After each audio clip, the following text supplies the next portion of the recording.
आज जिसे हम बंगाल कहते हैं वो कभी सोने की धरती थी।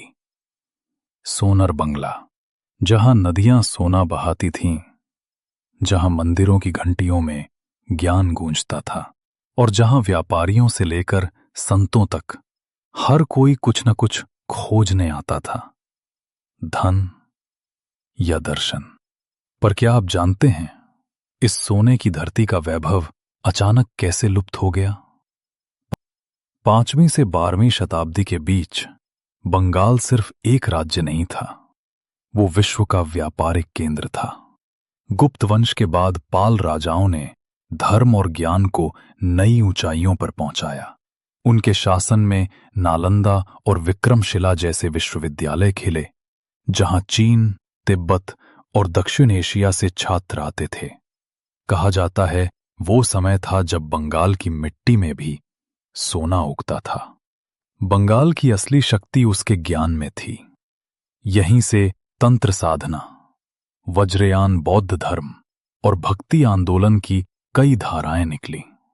यहां बुद्ध के अनुयायी और काली उपासक एक ही भूमि पर साधना करते थे, क्योंकि उनके लिए लक्ष्य एक था, मुक्ति। बंगाल की यही आध्यात्मिकता उसे सोनर बनाती थी।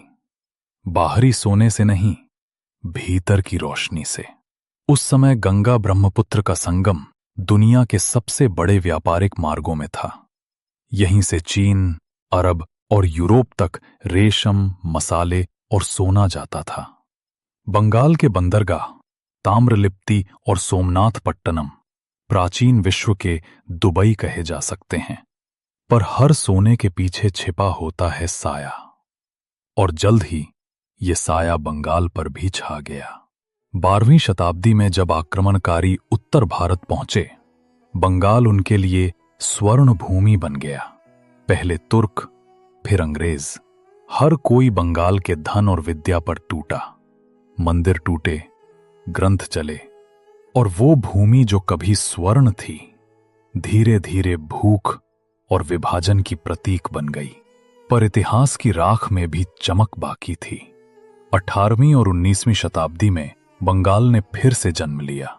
बंगाल रेनेसांस, राम मोहन राय, विवेकानंद, रविंद्रनाथ टैगोर, इन सब ने उस सोने को फिर से जगाया जो भीतर सोया हुआ था।